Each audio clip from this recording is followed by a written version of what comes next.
വ്യക്തിഹത്യ എന്ന് പറയുന്നത് വലിയ പാപമാണ്. അത് മൺമറഞ്ഞു പോയ വ്യക്തികളെ കുറിച്ചാകുമ്പോൾ അതിനേക്കാൾ വലിയ കുറ്റമാണ്.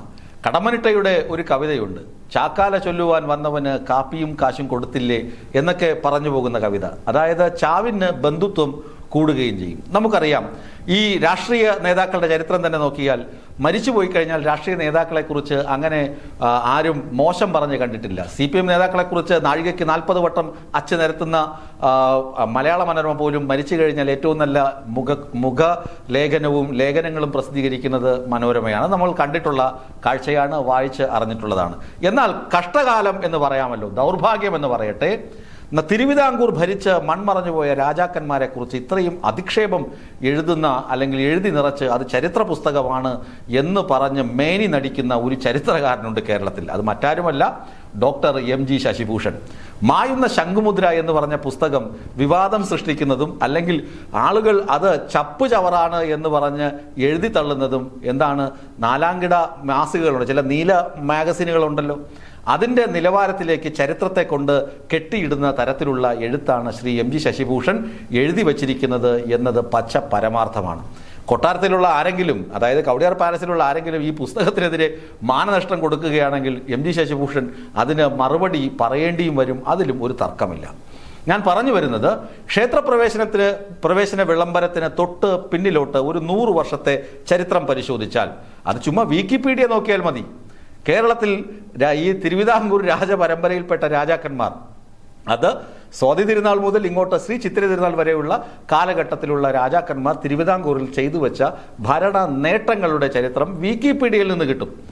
അതായത് അവർ സ്ഥാപിച്ച കോളേജുകൾ, അവർ സ്ഥാപിച്ച സ്ഥാപനങ്ങൾ, ശാസ്ത്രം, സാംസ്കാരിക മേഖല, അതുപോലെ ഏതൊക്കെ മേഖലകളിൽ കേരളത്തെ അല്ലെങ്കിൽ തിരുവിതാംകൂറിനെ മറ്റ് രാജ്യങ്ങളുമായി കിടപിടിക്കുന്ന തരത്തിലേക്ക് ഉയർത്തിക്കൊണ്ടുവരണം, അതിനുവേണ്ട എല്ലാ കാര്യങ്ങളും അവർ ചെയ്ത് മുന്നേറിയിരുന്നു. രാജ കുടുംബത്തിൽ നിന്ന് തന്നെ സ്വിറ്റ്സർലാൻഡിലേക്ക് യാത്ര നടത്തിയിട്ട് പഴയ മാമൂലുകളെ തച്ചുടച്ച ചരിത്രവും തിരുവിതാംകൂർ രാജകുടുംബത്തിന് ഉണ്ട്.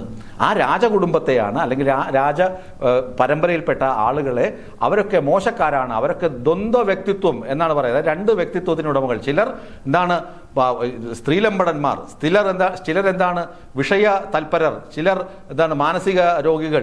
ആ തരത്തിലൊക്കെ അടച്ചാക്ഷേപിച്ചുകൊണ്ടാണ് ഈ മായുന്ന ശംഖുമുദ്ര ശ്രീ MG ശശിഭൂഷൺ എഴുതി വച്ചിരിക്കുന്നത്. അതെന്തിനു വേണ്ടിയാണ്? അതാണ് ഒരു സുപ്രധാനമായ ചോദ്യം. എന്തിനു വേണ്ടിയാണ്?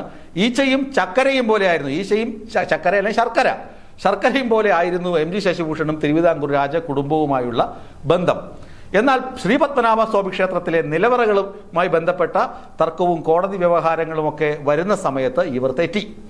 MG ശശിഭൂഷൺ കൊട്ടാരവുമായി തെറ്റി. എന്താണ് കാരണമെന്ന് അന്വേഷിച്ചപ്പോൾ അറിയാൻ കഴിഞ്ഞത്, ശശിഭൂഷന്റെ മകന് ക്ഷേത്രത്തിന്റെ എക്സിക്യൂട്ടീവ് അധികാരിയുടെ ചുമതല ലഭിക്കണം, അതിന് കൊട്ടാരത്തിൽ നിന്നൊരു ശുപാർശ വേണമെന്നായിരുന്നു MG ശശിഭൂഷന്റെ ആവശ്യം. ആ ആവശ്യം കൊട്ടാരം നിരാകരിച്ചു. കാരണം അവർ പറഞ്ഞു, ഞങ്ങൾ സജീവമായി രാഷ്ട്രീയത്തിൽ ഇടപെടുന്നവരല്ല, ഞങ്ങൾ ഒതുങ്ങിക്കൂടി ജനാധിപത്യ വിശ്വാസികളായി ഒതുങ്ങിക്കൂടി ഇത് കൊട്ടാരത്തിൽ താമസിക്കുന്നുവെന്നേ ഉള്ളൂ, ഞങ്ങൾക്ക് മറ്റ് താല്പര്യങ്ങളില്ല, ഞങ്ങൾ അത്തരം കാര്യങ്ങളിൽ ഇടപെടില്ല എന്ന് ശശിഭൂഷണെ ധരിപ്പിച്ചു. ഇത് ശശിഭൂഷണന് ക്ഷീണമായി. തൻ്റെ മകന് കിട്ടാവുന്ന ഉയർന്ന പദവി ലഭിക്കുന്നതിന് രാജകൊട്ടാരം സഹായിച്ചില്ല, അല്ലെങ്കിൽ കൊട്ടാരത്തിലുള്ളവർ സഹായിച്ചില്ല. അതുകൊണ്ട് കൊട്ടാരവുമായി തെറ്റിപ്പിണങ്ങി എന്നാണ് ഞാൻ അന്വേഷിച്ചതിൽ നിന്ന് എനിക്ക് മനസ്സിലാക്കാൻ കഴിഞ്ഞത്. അതിനുശേഷം കൊട്ടാരത്തിനെതിരെ നഖശിഖാന്തം എതിർത്തുകൊണ്ടുള്ള പ്രസ്താവനകളും ചരിത്ര നിരീക്ഷണങ്ങളുമാണ് ശ്രീ ശശിഭൂഷൺ നടത്തിക്കൊണ്ടിരിക്കുന്നത്. ചില ദൃശ്യമാധ്യമങ്ങളിൽ ഇപ്പോഴും അദ്ദേഹത്തിൻ്റെ അഭിമുഖങ്ങളൊക്കെ വരാറുണ്ട്. അതിനകത്തൊക്കെ കാണുന്നത് ഈ രാജപരമ്പരയെ എങ്ങനെയൊക്കെ താറടിച്ച് കാണിക്കുക, എങ്ങനെയൊക്കെ മോശപ്പെടുത്താമെന്നുള്ളതാണ്. അതുകൊണ്ടാണ് ഞാൻ പറഞ്ഞത്, വ്യക്തിഹത്യ എന്ന് പറഞ്ഞത് ഒരു വലിയ പാപമാണ്. ആ മരിച്ചുപോയവരെ കുറിച്ച് പറയുമ്പോൾ അത് അതിനേക്കാൾ വലിയ കുറ്റമായി തീരുന്ന അവസ്ഥയാണ്. ഈ ശശിഭൂഷൺ, ഞാൻ നേരത്തെ തന്നെ ഒരു വാർത്ത അവതരിപ്പിച്ചപ്പോൾ ചോദിച്ചിരുന്നു, ഒരു ഓപ്പൺ ഡിബേറ്റിന് തയ്യാറാകുമോ എന്ന്. ചരിത്രം എഴുതുമ്പോൾ വ്യക്തിക്ക്, അതായത് ഞാനൊരു ചരിത്ര പുസ്തകം എഴുതുകയാണെങ്കിൽ എൻ്റെ വ്യക്തിത്വം അല്ലെങ്കിൽ എൻ്റെ സ്വന്തം ഇഷ്ടങ്ങൾ ചരിത്രത്തിൽ എത്രത്തോളം ചേർക്കാം എന്നത് വലിയൊരു ചോദ്യചിഹ്നമാണ്. വ്യക്തി താല്പര്യങ്ങളാണോ ചരിത്ര സത്യങ്ങളാണോ ചരിത്രത്തിൽ വേണ്ടത് എന്നൊരു വലിയ ഡിബേറ്റ് തന്നെ കാലാകാലങ്ങളായി നടക്കുന്നുണ്ട്. നമ്മൾ പല ചരിത്രകാരന്മാരെയും ആരാധിക്കുന്നതും അവരുടെ പുസ്തകങ്ങൾ വായിച്ച് പഠിക്കുന്നതും എന്തുകൊണ്ടാണ്? അവരുടെ വ്യക്തി താല്പര്യങ്ങളല്ല ചരിത്ര സത്യങ്ങളാണ് അതിനകത്ത് ഉൾപ്പെടുത്തിയിരുന്നത് അവരുടെ രചനകളിൽ. എന്നാൽ ഇവിടെയാണെങ്കിലോ വ്യക്തി താല്പര്യമാണ് ചരിത്ര രചനയിൽ കൂടുതൽ ഉപയോഗിച്ചിരിക്കുന്നത്. ഊഹാപോഹങ്ങൾ, കേട്ടുകേഴ്വികൾ, ഇതൊക്കെ ചരിത്ര നിർമ്മിതിക്ക് എങ്ങനെ സോഴ്സുകളാകും, എങ്ങനെ റഫറൻസ് ആകും? കേട്ടുകേഴ്വി എനിക്ക് ആരെക്കുറിച്ച് എന്തൊക്കെ പറഞ്ഞുകൂടാ, കഥകൾ മെനഞ്ഞുകൂടാ. ആ കള്ളക്കഥകളും കേട്ടുകേഴ്വിയുമാണോ ചരിത്രത്തിന് നിദാനമായി തീരേണ്ടത്? ഒരിക്കലുമല്ല.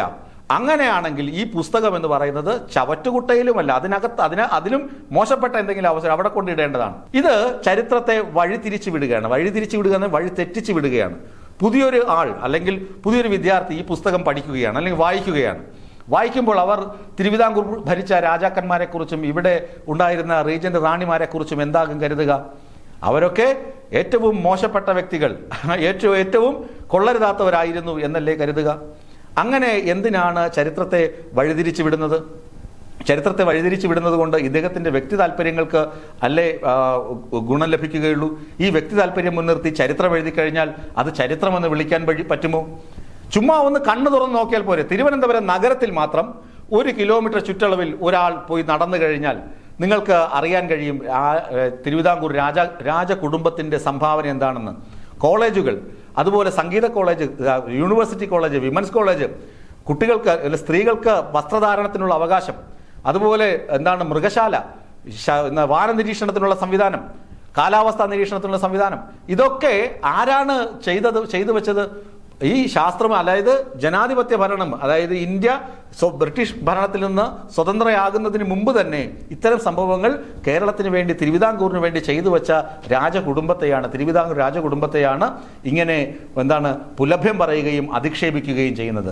അതുകൊണ്ടാണ് അദ്ദേഹത്തെ ഒരു ഓപ്പൺ ഡിബേറ്റിന് വിളിക്കുന്നത്. ചരിത്രത്തെ വളച്ചൊടിച്ച്, വ്യക്തി താല്പര്യങ്ങൾ കുത്തി നിറച്ച് ചരിത്രത്തെ വളച്ചൊടിച്ച് വഴിതിരിച്ചു വിടുന്നത് ചരിത്രകാരൻ എന്ന പേരിന് തന്നെ നാണക്കേടാണ്.